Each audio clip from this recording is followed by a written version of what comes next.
আসসালামু আলাইকুম। এটিএন বাংলা সংবাদে সবাইকে স্বাগত জানাচ্ছি অনামিকা হাসান পুনম। জুলাই জাতীয় সনদ 2025 বাস্তবায়নের পদ্ধতি নিয়ে একমতে আসতে রাজনৈতিক দলগুলোর সাথে শেষ দফার বৈঠকে বসেছে জাতীয় ঐকমত্য কমিশন। রাজধানীর ফরেন সার্ভিস একাডেমিতে এই বৈঠকে অংশ নিয়েছে 30টি রাজনৈতিক দল। বৈঠকের শুরুতে সূচনা বক্তব্যে কমিশনের সহসভাপতি ডক্টর আলী রিয়াজ জানিয়েছেন, 15 অক্টোবরের মধ্যে জুলাই সনদ বাস্তবায়নের পন্থা নিয়ে ঐক্যে পৌঁছাতে হবে।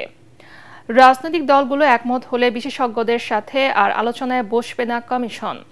তবে দলগুলো একমত না হলে সনদ বাস্তবায়নের একাধিক উপায় পরামর্শ আকারে অন্তর্বর্তী সরকারকে দেবে কমিশন। তিনি আরও বলেন, জুলাই সনদ বাস্তবায়নের দায়িত্ব অন্তর্বর্তী সরকার এবং রাজনৈতিক দলগুলোর। আমাদের লক্ষ্য হচ্ছে, যদি আজকে আবারও বলি 30টি রাজনৈতিক দল এখানে উপস্থিত, আপনারা যদি এক জায়গায় আসেন তাহলে আমরা বিশেষজ্ঞদের সাথে বসবই না, কিন্তু যদি প্রয়োজন হয় বিশেষজ্ঞদের সাথে আবার বসার, তাহলে সেটা আমরা বসবো। যে কারণে আমি বললাম যে চূড়ান্ত বলাটা সঠিক হয়নি আমাদের, তারপরেও কিছু মতামতদের আছে। সবচেয়ে বড় হচ্ছে নাগরিকদের অধিকারের প্রশ্ন, নাগরিকদের অবদান, আপনাদের দলের কর্মীদের অবদান। তারা আমাদের দিকে, যারা বেঁচে আছেন, যারা প্রাণ দিয়েছেন, তারা আমাদেরকে এই দায়িত্ব দিয়ে গেছেন। যারা বেঁচে আছেন আহত অবস্থায়, তারা আমাদের কাছে এই প্রত্যাশা করছেন, নাগরিকরা এই প্রত্যাশা করছেন। আসুন আমরা সকলে মিলে সেই প্রত্যাশা জায়গাটাতে যেতে পারি। এর আগে সকালে সনদ বাস্তবায়ন নিয়ে কমিশনের সভাপতি ও প্রধান উপদেষ্টা ডক্টর মোহাম্মদ ইউনূসের সাথে বৈঠক করেন কমিশনের সদস্যরা। এ সময় কমিশনের সহসভাপতি অধ্যাপক আলী রিয়াজ বলেন, খুব শিগগিরই অন্তর্বর্তীকালীন সরকারের কাছে চূড়ান্ত প্রতিবেদন জমা দেওয়া হবে। রাষ্ট্রীয় অতিথি ভবন যমুনায় এই বৈঠকে প্রধান উপদেষ্টা জুলাই সনদকে একটি অকাট্য রাজনৈতিক দলিলে রূপান্তরের তাগিদ দেন। অধ্যাপক আলী রিয়াজ বলেন, কমিশন সব রাজনৈতিক দল ও গণমাধ্যমের কাছ থেকে ব্যাপক সহযোগিতা পেয়েছে। প্রধান উপদেষ্টা কমিশনের অগ্রগতিতে সন্তোষ প্রকাশ করেন এবং দ্রুততম সময়ে চূড়ান্ত অগ্রগতি প্রতিবেদন জমা দেওয়ার নির্দেশ দেন।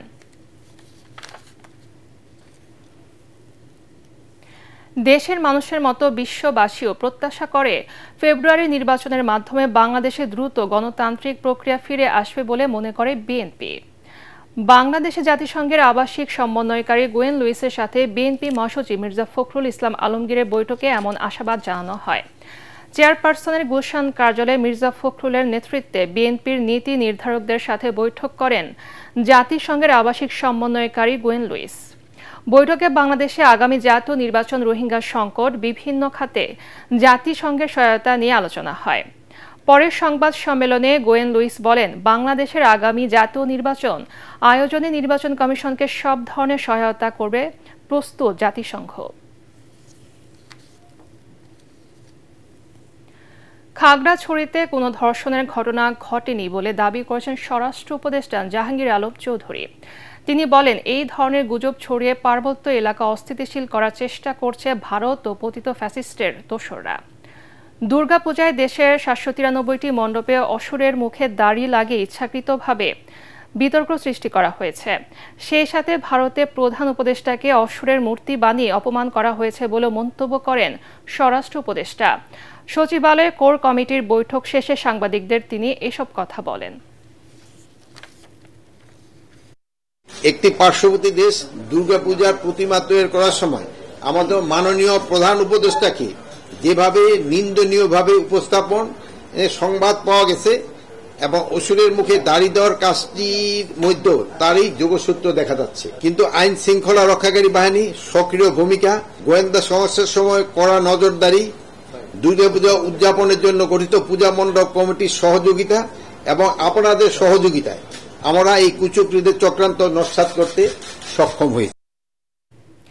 জুলাই আন্দোলনে মানবতা বিরোধী অপরাধের অভিযোগে দল হিসেবে আওয়ামী লীগের বিরুদ্ধে তদন্ত দ্রুত শুরু হবে বলে জানিয়েছেন চিফ প্রসিকিউটর তাজুল ইসলাম।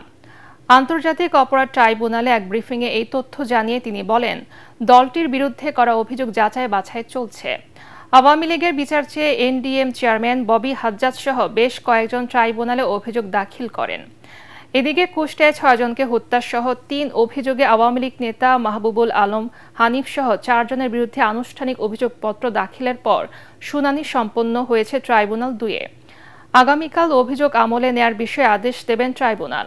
এছাড়া ট্রাইব্যুনাল 1-এ চলছে চানখারপুলে 6 জনকে গুলি করে হত্যার মামলার সাক্ষ্য গ্রহণ।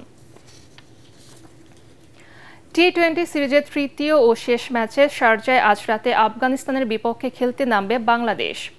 টানা 2 ম্যাচ জিতে আগে সিরিজটি নিজেদের করে নেওয়ায় টাইগারদের সামনে এখন রশিদ খানের দলকে হোয়াইট ওয়াশ করার হাতছানি।